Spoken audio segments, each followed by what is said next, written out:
possibly our most popular video segment is the Spitball. Indeed, it's becoming a thing. I enjoy this so much. That's Like, good. you know, it's unpredictable. It's a highlight for everyone. All right, do you want to go? Yeah, let's go. Dip it good, mate. Dip it good. All right. I throw this because I get so excited about this. I throw it with too much vigor, and it never sticks. I was highly amused at last week's throw went right through that crack. It's just my excitement coming out through my arm. You've got to. There's an art to this, people. Oh, hang on. I better film this, eh? Yeah, you better film. You ready to roll? Yeah, I'm rolling. All right, let's do it. Where you going, that way? Yeah, let's go. I'm gonna go over here. All Okay. right. Yep. All right. Oh, where are we? We're on Equilibrium. You're gonna have to lead this dance, mate. Equilibrium. Well, it's very funny you say that because we last week and the week before had Jason Lee Howden on the podcast, and he talked about Equilibrium briefly because it's the film with Christian Bale where his character goes guns akimbo. Yes. He fights with the guns in his hands. It's just a very Orwellian 1984 type of film. I think Emily. Who's the one from Breaking the Waves? Emily. Watson. Yeah, Emily Watson. Yeah. She's in it. Okay, she's a good actress. She's a great actress. And Christian Bale, great. Christian Bale. Very underappreciated film. I wish I could remember who directed that. Yeah? Because I feel like at the time he was quite significant, but kind of after that never did anything So else. when did this come out?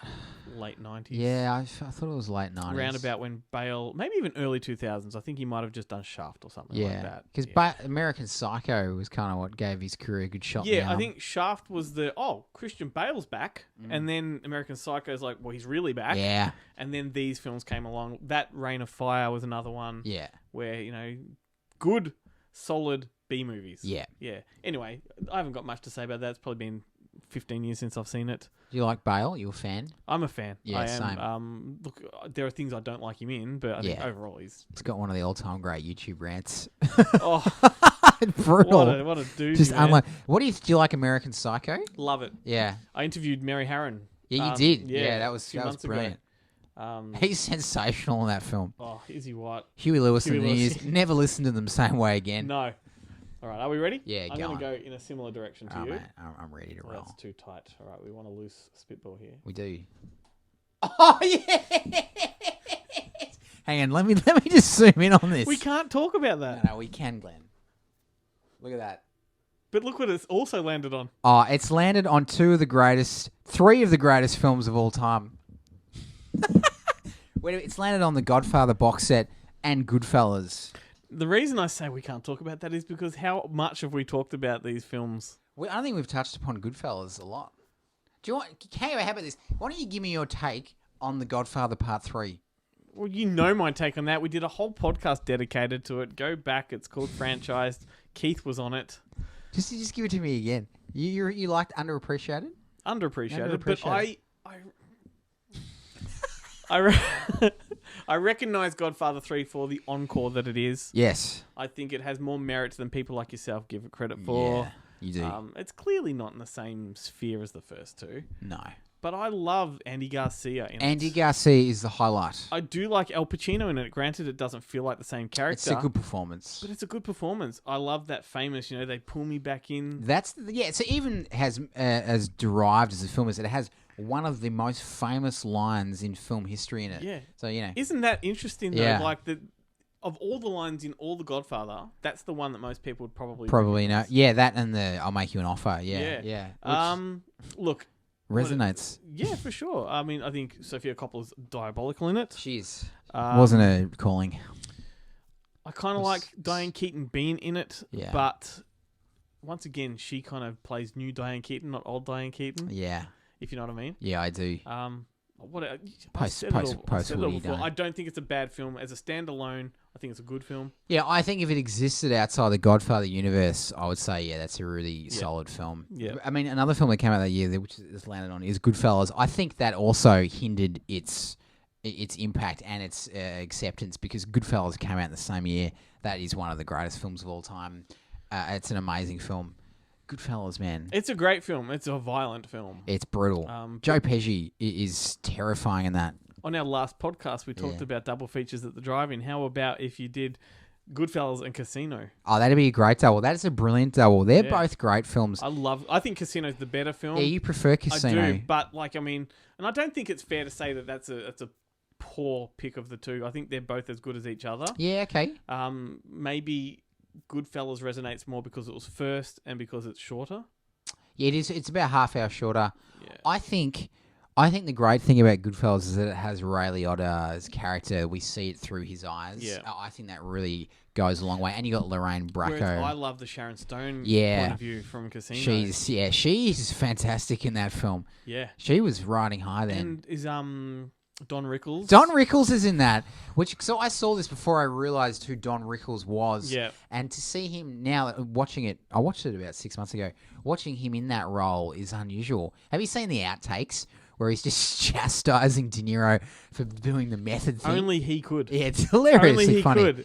Yeah. I think Casino's more violent than Goodfellas. It is much more. Dude, the end of that film where they, spoiler, where they kill Pesci and his brother and they just beat him to death with the baseball bats. That's one of the hardest scenes to watch. Next to maybe Irreversible, I don't think I've seen a more violent beating than the and Casino. He's still alive. And you actually feel sorry for him, even though he's like the worst guy out. Yeah. No one does Psycho better than Pesci, in my opinion. Right. Goodfellas, he's terrifying in that. I got a feeling he's channeling something. Yeah, like it's not character. That's right. Oh, but you know the scene in Goodfellas with Spider, the poor kid who's serving the Yep. drinks, and he shoots him in the foot, and then it cuts to the next month or whatever, and he just blows him away. It's so confronting. Yeah, for sure. Yeah. No, yeah, good stuff. Your turn. Yeah. Is that enough? Yeah. No, you want to keep going. You want to talk about Sicilian? For anyone that doesn't know, I think the two greatest films of all time are The Godfather and The Godfather Part 2. Oh, like they wouldn't know. Yeah, they probably know now, but it's just, we talk about people's passions here. I'm so glad that you landed on that and I didn't. Are you ready? Yeah. I'll go behind me. Oh. Let's get some variation. All right, you ready? Yep. Go again. I didn't even see where that... Here, use the same one then. Yeah, we'll go again. Maybe I needed to put a bit more vigor in that one. Yeah, I don't care if they get wet. Go for it. Oh, look at that. Eastwood? Clint Eastwood, Perfect World. Haven't seen that one. I wasn't even filming. Never mind. No, it doesn't matter. Clint Eastwood, Perfect World. Yeah, that's a good one. Yeah, I haven't seen that. Talk me through that one. Did he direct that one? I think he did. It looks like it. Yeah, no, there was another one around the same time he didn't direct, but it started. Anyway, Kevin Costner. So this is the one where Kevin Costner plays, I don't think he's a serial killer, but he's a criminal on the run. Wow. The entire police force is after him, but he, along the way, picks up a little, 6-year-old boy. Yes. Who I think he takes hostage. Uh-huh. And the boy becomes one of those really charming kind of boys that wins over the heart of this criminal. But the criminal's still got to run from the law. Yeah. And he's got this dilemma of, what does he do? Does he put this kid in harm's way by continuing? Yeah. Or does he give himself up so he can give the kid up? And Clint Eastwood plays the sheriff on their tail. Oh, it's great. Yeah. That sounds great. Real Texas type of sheriff. Yeah. It is cool. And Eastwood with the glasses and the sheriff's hat. Yeah, it's perfect. Yeah. Kevin Costner has never been cooler. The famous image is him in a greaser style white t-shirt with the jeans, tucked in. Yes. Yeah. Because I think it's a 60s set piece. Yeah. I have not seen it for so long. I adore Clint Eastwood. I love Eastwood Happy birthday to the man, just turned 90 years old. Man, you're still going. Still going. I love Clint Eastwood. He's one of my film heroes. Yeah. I would say. When he passes away, I'm going to be hit hard. Yeah. Yeah, I absolutely. We're going to dedicate an entire podcast to that. To the great man. It's going to resonate. Hopefully not for a while. No, but I mean, he's still making movies. Yeah, he's durable. Yeah, he's made some films. He may have lost his touch a little, but it's solid. Hit and miss. I don't think so, because you could say he lost his touch in the 90s. His films felt very DTV for a while with true crime and blood work and Bloodwork's a good one, yeah. But they came after he'd already done Bridges of Madison County and sort of had the Unforgiven, then kind of made these low, resonating films. Then you had Mystic River. Well, then And Million Dollar Baby. Million Dollar Baby was a big one. He was like Mystic River, and then Gran Torino. Richard Jewell, what a classic. I always watch Gran Torino with Dirty Harry in mind. Yeah. I used to think this is number 5 or number 6? It's like the coda. Yeah, I felt like this is him as an old man. Yeah. He played it the same way. Yeah. Story could have easily been in that universe. That's right. Yeah. Didn't reach the heights of Space Cowboys. That's fun. Yeah, no, I'm not. I forgot how good that was. Yeah, it's good fun. Good. I forgot how fun that was. Yeah. I watched it maybe 2 years ago, whacked it on, thought, I haven't seen this in a long time. And damn if it's not fun. Tommy Lee Jones is Tommy Lee great. Jones. They're a great pairing. What do you think of Costner? I like Costner. I was a massive fan of Kevin Costner. Never gets his due. Like, I don't think he gets the credit he should. I feel like must have upset some people. Cause people remember his bad films, but they don't talk about his good ones. Yeah, well, he was on an absolute roll in the late 80s, early 90s. He was dominating. Having said that, he's doing a lot of television at the moment, some really good television. Yeah. Well, he's in Molly's Game. That was the last film I can remember seeing him in. Yep. Oh, he was good in that. Yeah, he was great in that. Yeah. No, he's doing a TV series now, like set on some kind of like ranch somewhere in Middle America. I don't know what it's called. Okay. Saw some clips of it. Looks pretty good. Open Range, man. Brilliant film. Underrated. I would argue as good as Dances with Wolves. Yeah. No, it's probably more entertaining. Like, it's Robert Duvall. I love Robert Duvall. He's sensational. That's a great. I need to rewatch that. Is Barry Pepper in that one? Yeah, I think so. Yeah, that's a really too solid good. film. I know our friend of the podcast, Matthew Holmes, who did The Legend of Ben Hall, Open Range is like top 3 for him. Oh, wow. Yeah, okay. yeah. Is in personal favourites. Yeah, like Last of the Mohicans, Open Range, and I don't know what the other one is, but he talks about it quite a lot. That's a great film, Open Range. No, he was dominating Costner. Field of Dreams is a good film. Yes. Who made that? That was the same guy that did Sum of All Fears. Yes. Can't remember his name. Same. Mickey? No, not Mickey. No, I'm not gonna. Massive hit. I don't believe Ray Liotta's ever seen that because it was too close to home about his own father. Yeah, he's never watched it. It's a powerful film for a light fantasy film. Yeah, it's powerful. It hits deep. It's a bit like Cocoon. Like, it's this jovial kind of film that the subtext is really quite strong. Amazing cast. You got Burt Lancaster in that. You remember when he goes back in time to 72? And there's a famous quote: "If you build it, they will come." Yeah, that's very famous. Did that exist before that film? No, I think that's the one that started. That was a massive hit. Yeah, I think Costner, Eastwood. It's in the wrong setting. Yeah, Eastwood. You're a gentleman, mate. All right. We ready to roll? We are. We'll record this one. Yeah. Is this the last one? How many have we done? This is the last one. All right. I'm going where I was before. All right. Oh, it landed on, I believe it was either, let's go Fatal Attraction. Yeah, because For the Love of the Game was Costner. Yeah. Yeah, which we just discussed. Fatal Attraction. Now, I'm good with this because I watched this recently. Did you? For the first time. For the first time? I had never seen it.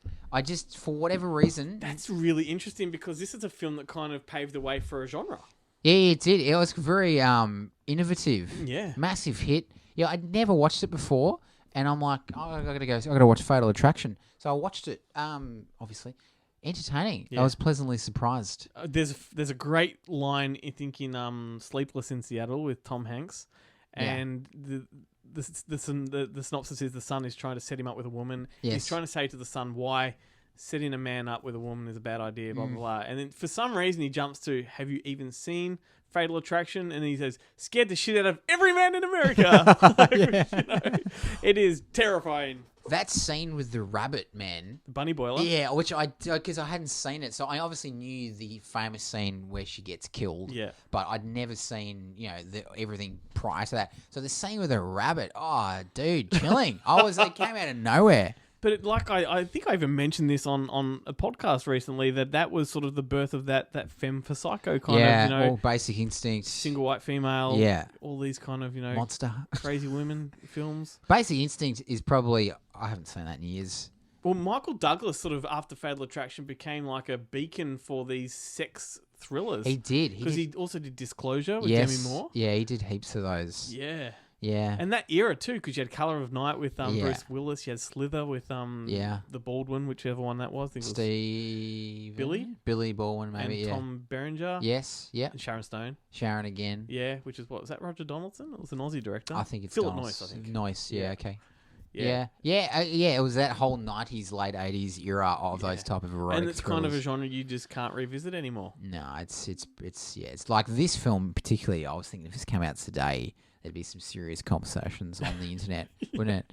I mean, she to cast her in the villain role, given his conduct and what happens. It's Yeah. like far out, man. It's edgy, but it's a great film. She's fantastic in the film. I think she had some issues with the film, or does now in retrospect. And we're talking about Fatal Attraction. Yeah, sorry. Yeah, Yeah. Fatal Attraction, Glenn Close. Yep. Yeah, I think she's got some issues with it. Does she? Like, Yeah. just in context of like now? Yeah, and how that character was treated in the film. I mean, I don't know. She's actually a great. It's a timepiece. She's a great villain. Yeah.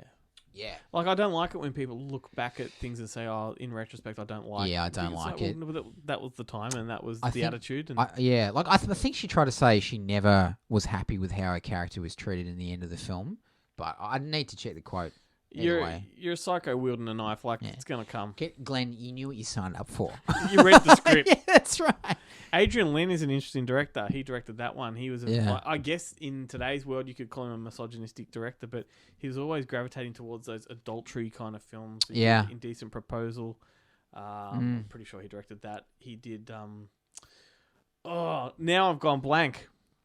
A lot of those type of films. Yeah, just that genre, I wish which I could remember. we off don't the top see of my that head. much of these I days. think he did Jacob's Ladder, Jacob's Ladder. which is not one of those type of films. No. But he was attracted. I've lost my way, but We don't see a lot of those these days. Those type of that type of No, thriller. but- I haven't seen a film but like the Fatal screen is going to Attraction. be flashing those titles because Yes. I'm not going to let that one go. Yeah, but no, it's. I enjoyed Fatal Attraction. It was a massive hit. Would you reckon a film like that today would be a big hit? No, Yeah. if it's not superhero or Yeah, CGI driven, that's the thing I got from watching it. That this was a huge hit, culturally significant, and it's a very small film in terms of budget, characters. It's very small. It's not ambitious. because back then superhero films were relegated to yeah, drivel. They were That's just right. nonsense. Yeah. and now they're taken seriously for some unknown reason. Yeah. the state of the world. But Yeah. yeah, it's a good film, Fatal Attraction. Yeah. Michael Douglas is. I think I mentioned this before, but he's a favourite of mine. Yeah, I love really Michael like Douglas. Douglas. For sure. Yeah. There's so many classic roles, right from the 70s through Yeah. China Syndrome and That's right. Like, he's Ro- greater than China Syndrome. Romance in the Stone. He Romancing the Stone. How good is he in that? Yeah, the answer to Indy.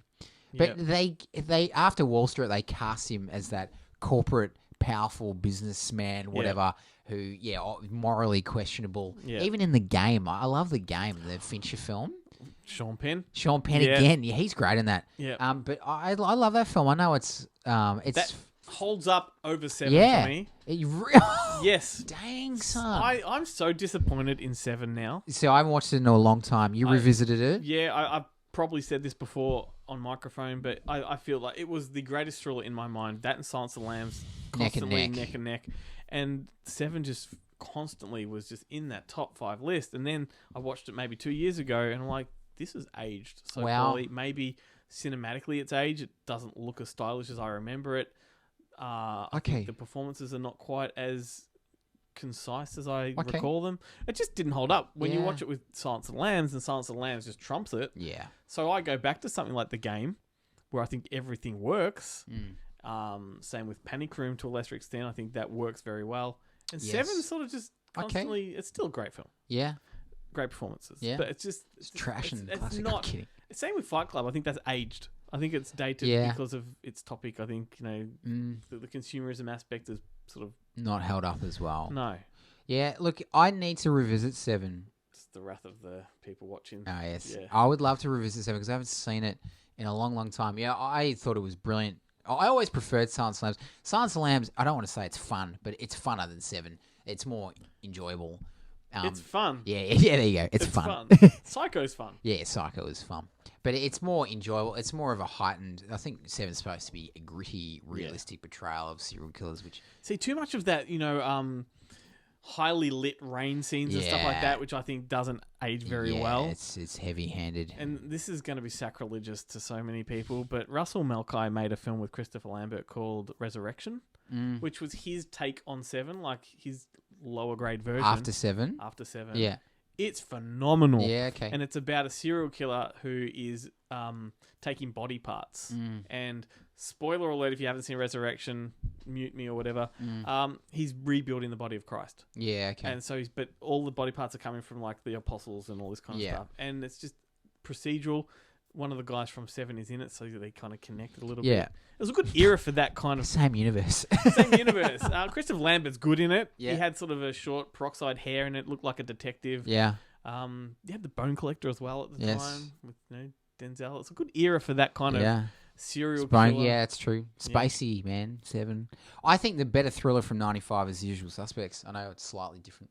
I don't like that You don't anymore. like that either. I like it for a first watch when it's a surprise. Yes, I reckon it's great. And maybe the second watch so you can piece it together. Yeah, well. But then it just... I watched that about a year ago and I was pleasantly surprised. That lineup scene is great. Yeah, that's hilarious. It still pops for me. I think Yeah? it's great. Yeah, I think it's brilliant. Where were we? Yeah, Oh, no, Douglas. That was a tangent. The Game. Yeah, The Game is an underrated film. It's highly entertaining, very rewatchable. Yeah. Yeah. Well, we came full circle. We did. Fincher. I'd watch Zodiac over 7. I think Zodiac's his best film. He's best. Yes. So I'm inclined to say The Social Network, but Zodiac is right up there. I think Social Network, it's great. I just think the characters are a little bit too distant from the real counterparts. Oh, so you think it's too much of I can't buy Eisenberg as Zuckerberg. too much poetic license. Is that his name, Eisenberg? No, that's... Jesse Eisenberg. It is Eisenberg, Yeah. Eisenberg. That's what I was thinking. He's good in Social Network. He's great. Because he does what he does, but that's not what Mark Zuckerberg like. Okay. Yeah, okay. That's my problem with it. All right. Because Yeah. we know these characters. Yeah, we know Zuckerberg now. Well, we think we do. Anyway, but Zodiac is very meticulous in its accuracy. Zodiac is meticulous, which I think is the point of that. Yeah. I like Social Network purely from I just think it's a heck of a tale, and it's an incredibly witty script. And an amazing soundtrack. Yeah. And I kind of like when some films are just kind of like, yeah, it's a true story, but our version isn't, and we're happy with that. Yeah. But yeah, I need to revisit Fincher. But I mean, it's a phenomenal film, but it is just, for those two, I think the Zodiac is just okay. trumps it. Fincher. Benjamin Button. Maybe that's his worst film. Yeah, it is his worst. Your coin of phrase for that would be diabolical. Yeah, it's not great. Bradley. What were they thinking? Gone Girl, I think, is superb. Bit of a sort of bounce back, sort of, because he did the girl with the dragon tattoo, which I don't know why he touched that. Yeah, I know. I liked his version. I thought it was good, but it went totally under the radar. But it also was pointless because that original trilogy is just fun. strong. Yeah, it was an unusual choice for him, and it's kind of like Nolan doing Insomnia, except when Nolan was at his peak, I guess. That was an interesting choice. Yeah, I didn't think much of that one. No, same. Yeah. Yeah, good performances, but that's about it. Yeah. Yeah, no, I agree. I'm looking forward to what he's going to do next. Isn't he doing a film about Citizen Kane for Netflix? I think so, because he just come off Manhunter. Yeah, but he hasn't made a film since Gone Girl, so it's been 6 years now. A long time between beverages, son. Yeah. But I think that film about Kane will be really interesting. Yeah, for sure. New terrain for the great man. Anyway, Fatal Attraction. Banger. What a banger.